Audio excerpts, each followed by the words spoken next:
요즘 유튜브나 블로그를 보면 이 음식은 절대 먹지 마라, 최악이다 라는 제목이 정말 많잖아요. 실제로 어떤 음식이 우리 몸에 심각한 영향을 주는지 오늘은 이 부분을 과학적 근거와 함께 파헤쳐 볼까 합니다.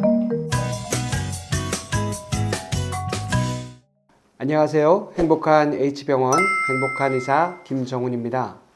특히 베이컨, 햄, 소시지 같은 가공육이나 마가린 쇼트닝 같은 트랜스 지방, 그리고 콜라나 시럽 같은 정제당이 자주 언급되는데 단순히 살이 찐다는 정도가 아니라 암 발생이나 면역력 저하와도 깊은 연관이 있다는 연구들이 꽤 많습니다. 과연 왜 그런지, 그리고 대체식이나 조리법을 어떻게 바꾸면 좀 더 건강하게 먹을 수 있는지 오늘 제가 낱낱이 전해드리겠습니다. 끝까지 시청하시고 궁금한 점은 댓글로 남겨주세요.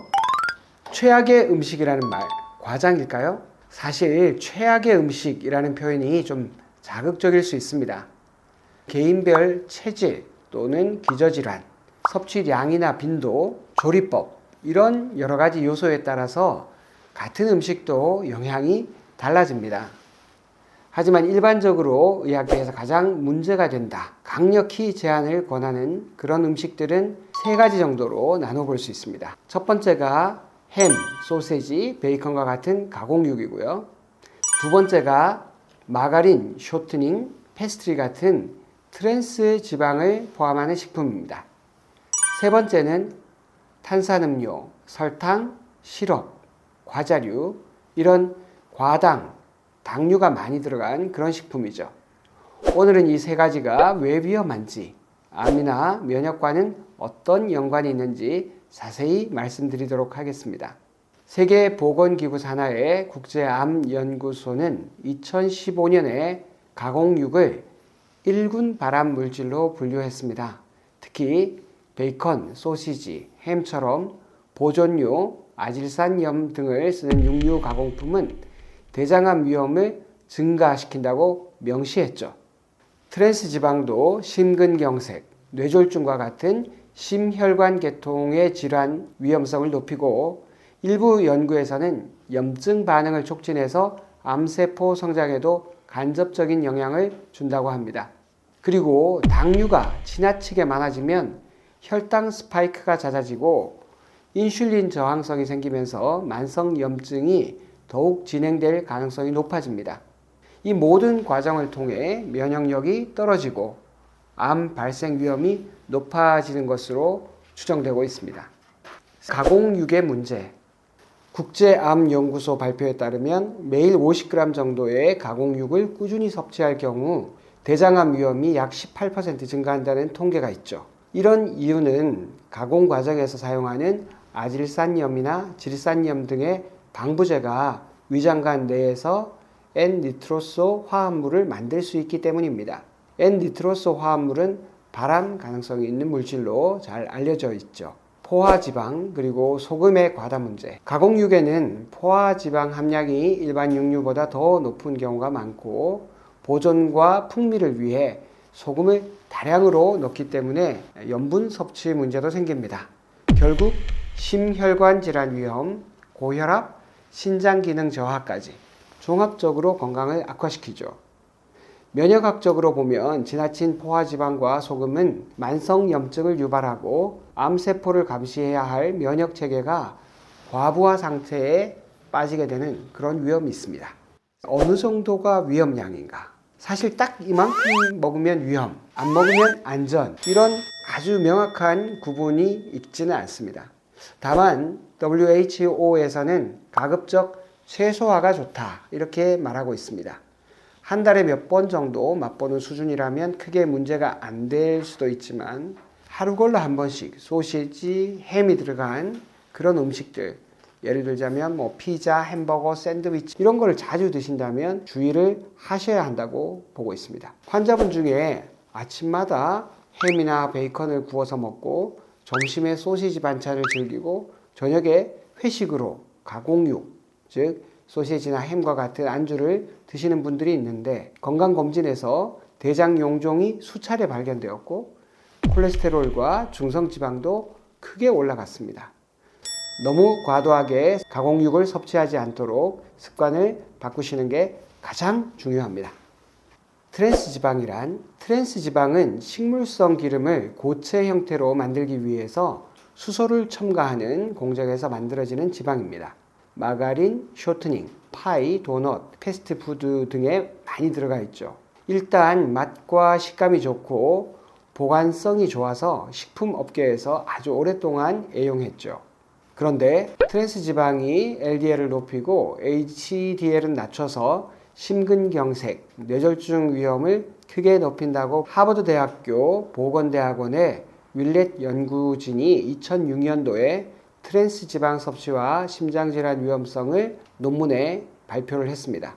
또 일부 연구에서 트랜스지방이 인터루킨6나 TNF-알파와 같은 염증성 사이토카인 분비를 증가시켜서 장기적으로 면역계에 악영향을 줄 수 있다고 보고하고 있습니다. 이는 종양 발생이나 암 전이와도 어느 정도 연관이 있는 것으로 추정됩니다. 우리나라 기준과 권장량, 세계보건기구는 하루 섭취 열량 중 트랜스지방은 1% 미만으로 제한하라고 권고합니다. 예를 들어 하루 2000칼로리를 드시는 분이라면 20칼로리, 대략 한 2g 이하 정도로 제한해야 하죠. 대한민국 식약처 기준에 의해서 식품 라벨에서 트랜스지방 0g이라고 써 있어도 실제로는 0.5g 미만이면 0g 표시가 가능하기 때문에 완전히 믿기는 어렵습니다. 따라서 쿠키, 크래커, 튀긴 스낵 등을 자주 드신다면 자연스레 트랜스지방이 쌓일 수 있으니까 각별히 주의하시는 것이 필요합니다. 저희 병원에 혈압, 당뇨, 고지혈증 이 3종 세트를 다 가지고 있는 40대 남성분이 계셨는데 마가린, 쇼트닝이 들어간 빵과 튀김류를 정말 좋아하셨습니다. 오랫동안 이런 식습관을 유지하다 보니까 내장 지방이 상당했고 간 수치, 콜레스테롤 수치도 높았죠. 식단 개선 후에 3개월 만에 LDL이 170에서 130대로 떨어졌고 혈압도 약간 안정이 됐습니다. 정말 식습관 하나만으로도 이 정도 변화를 만들 수 있습니다. 따라서 심혈관 질환, 암, 면역력 문제를 고민하신다면 트랜스지방부터 줄이는 게 첫걸음입니다. 당류 폭탄은 왜 문제가 될까요? 특히 탄산음료, 아이스크림, 과자, 시럽 등에 들어있는 정제당이나 액상과당은 인슐린 저항성을 악화시킵니다. 혈당이 급등락을 반복하면 체내 대사 균형이 무너지고 만성 염증이 계속 증가하게 됩니다. 국민대학교 식품영양학과 연구진의 2016년도 연구에서는 액상과당의 과도한 섭취가 인슐린 저항성, 고지혈증, 비만, 고혈압과 같은 대사증후군의 발병 위험을 증가시킨다고 보고하였습니다. 면역력도 함께 저하되는 경향이 있음을 언급하고 있어요. 암과의 간접적인 연관, 당을 과도하게 섭취하면 인슐린이 과하게 분비되면서 인슐린 유사 성장인자라는 수치가 높아질 수 있습니다. IGF-1이라고 불리는 인슐린 유사 성장인자는 세포 증식을 촉진하고 정상적인 세포 사멸 과정을 방해할 가능성이 있습니다. 실제로 프랑스 파리 대학 연구진의 2019년도 연구에 따르면 당류를 많이 섭취한 그룹에서 유방암과 대장암 발생 위험이 높아지는 경향이 관찰되었습니다.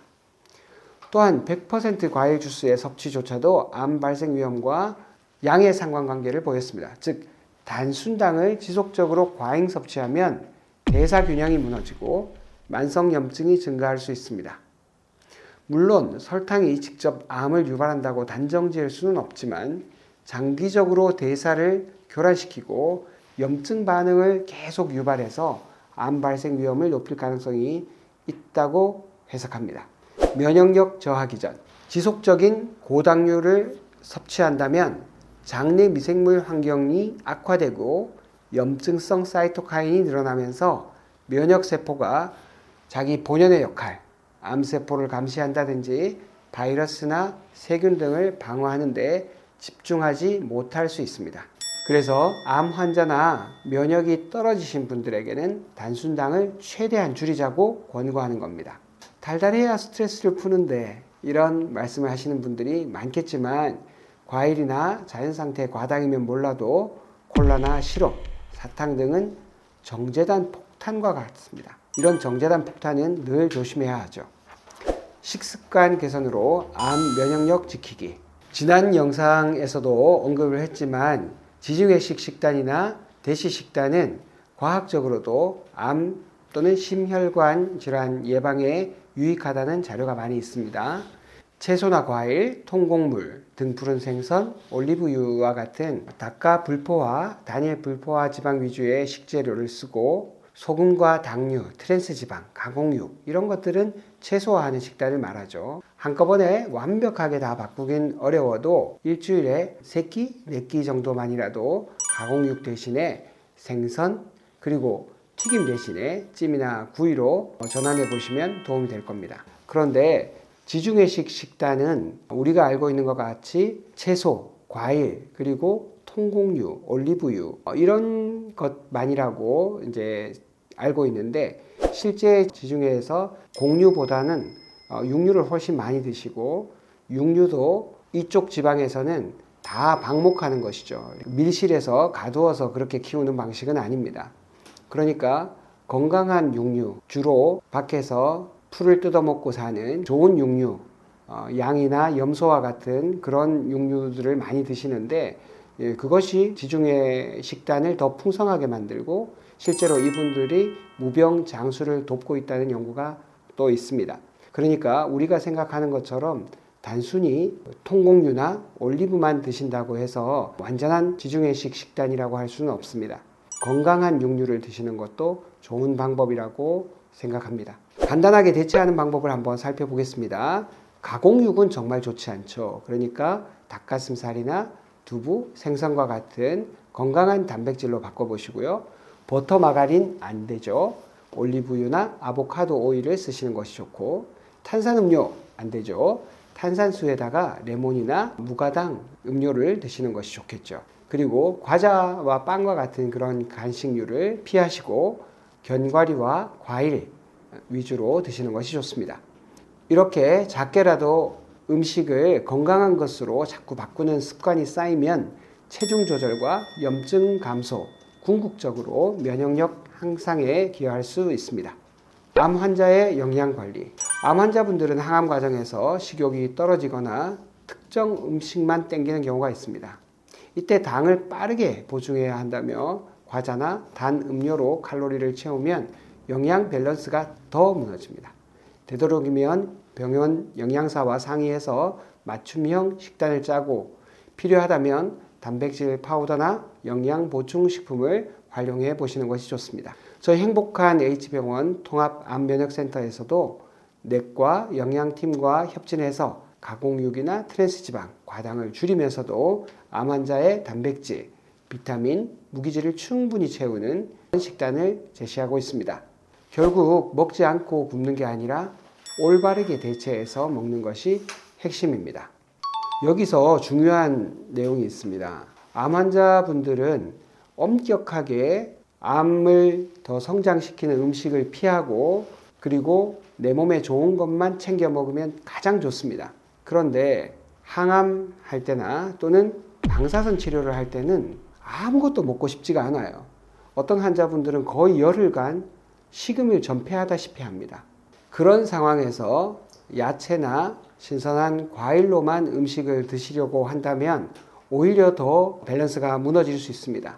어떤 환자분들은 도너츠가 너무 땡긴다. 어떤 분들은 라면이 너무 먹고 싶다. 이런 분들이 있습니다. 항암이나 방사선 치료를 할 때는 입맛에 들기만 한다면 어떤 음식이라도 드시도록 저는 오히려 권합니다. 그렇게 해서 조금이라도 입맛을 찾고 뭐라도 먹는 것이 낫지 가장 좋은 영양소를 찾는다고 하다가 아예 먹지 못하는 그런 경우는 오히려 암 환자가 회복하는 데 더 어려움이 있습니다. 물론 할 수만 있다면 라면이나 도너츠보다는 신선한 채소나 과일 또는 좋은 단백질이 당연히 더 좋죠. 다 회복하신 경우라면 당연히 그런 음식을 드시는 것은 추천하지 않습니다.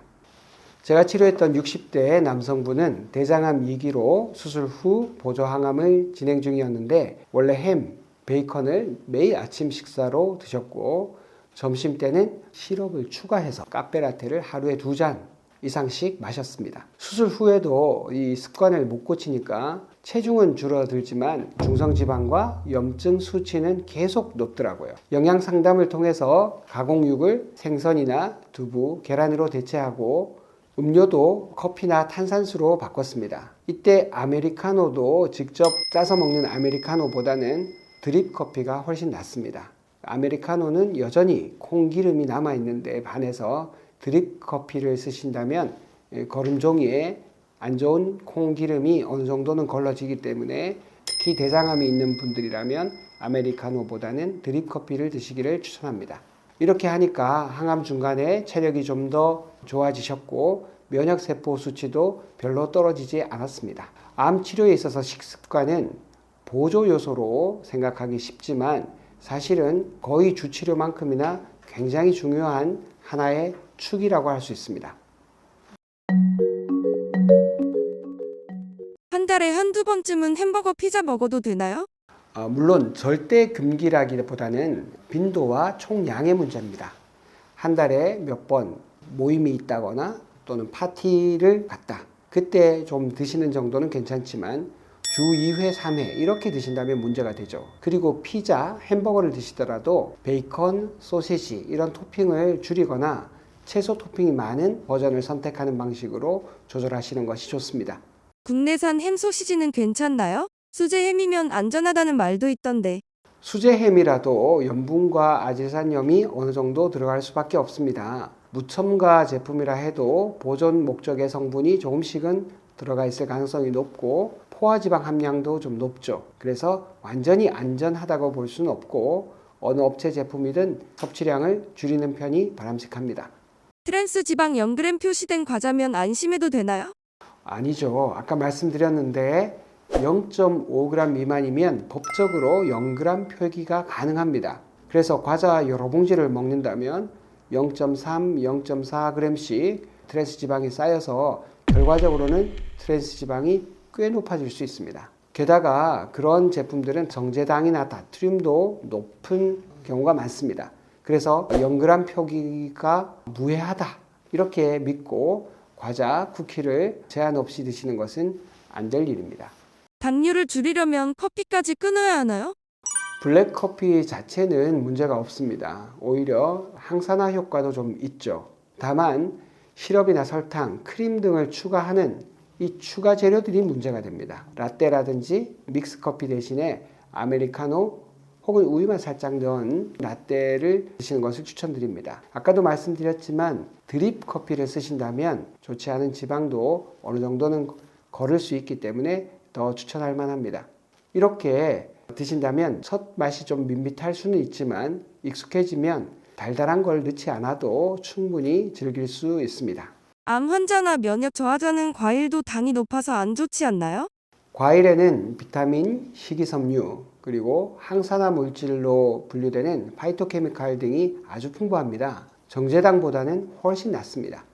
그렇지만 당도가 아주 높은 과일, 수박, 포도, 말린 과일 이런 것들은 너무 많이 섭취하신다면 혈당 스파이크가 올 가능성이 있기 때문에 하루 1, 2회 적당량만 드시는 것이 좋습니다. 주스 형태로 갈아 마신다면 식이섬유는 손실되고 당은 더 빨리 올라가기 때문에 가급적이면 통째로 드시는 것을 더 추천합니다. 말린 과일 위에 다른 당분을 첨가하는 경우가 굉장히 많고 말릴 때도 다른 당류를 덧입혀서 하는 경우가 많기 때문에 말린 과일은 그렇게 추천하지 않습니다. 맨발 걷기와 식습관. 지난 영상에서 맨발 걷기를 언급했는데 이번에도 잠깐 짚고 넘어가겠습니다. 맨발 걷기는 직접적으로 음식을 바꾼다 이런 이야기는 아니지만 전반적인 생활습관 개선이라는 맥락에서는 운동도 되고 스트레스를 완화하는 데도 아주 큰 효과가 있죠. 식습관 변화가 힘들 때 스트레스가 폭식으로 이어지는 분들이 무척 많습니다. 이럴 때 가벼운 산책이나 맨발 걷기로 마음을 다스린다면 폭식 충동이나 단 음식을 갈망하는 충동을 좀 누그러뜨리는 데 도움이 될 수 있습니다. 그리고 맨발로 오래 걷다 보면 맨발로 그 땅의 다양한 느낌을 맛을 본다고 할 수도 있습니다. 혓바닥으로 음식의 맛을 보는 것도 맛이라고 할 수 있지만 맨발을 오래 걸으시면 지면의 다양한 감촉도 맛을 본다고 할 수 있습니다. 그래서 맨발로 흙의 맛도 한번 봐보시는 것도 좋습니다. 어떤 곳은 아주 부드러워서 너무 포근한 느낌이 들기도 하고 어떤 곳은 좀 거칠어서 까끌까끌한 느낌이 들기도 하는데 이건 신발을 신고 걷는다면 전혀 느껴볼 수 없는 맛이죠. 맨발로 이제 날이 따뜻해지셨으니까 맨발로 걸으시면서 대지의 맛도 한번 느껴보시기를 추천합니다. 맨발 걷기가 건강한 식습관 정착에 이런 방식으로 간접적으로 기여한다고 볼 수가 있습니다. 오늘 영상을 통해서 식습관의 위험성과 대안에 대해서 인사이트를 얻으셨기를 바라고요. 혹시 더 궁금한 점이 있으시다면 댓글을 달아주세요. 구독과 좋아요 해주시면 저희 행복한 H병원이 앞으로 전해드릴 암, 면역, 건강정보, 따끈따끈한 컨텐츠를 놓치지 않고 만나실 수 있습니다. 오늘도 건강하고 행복한 하루 되세요. 감사합니다.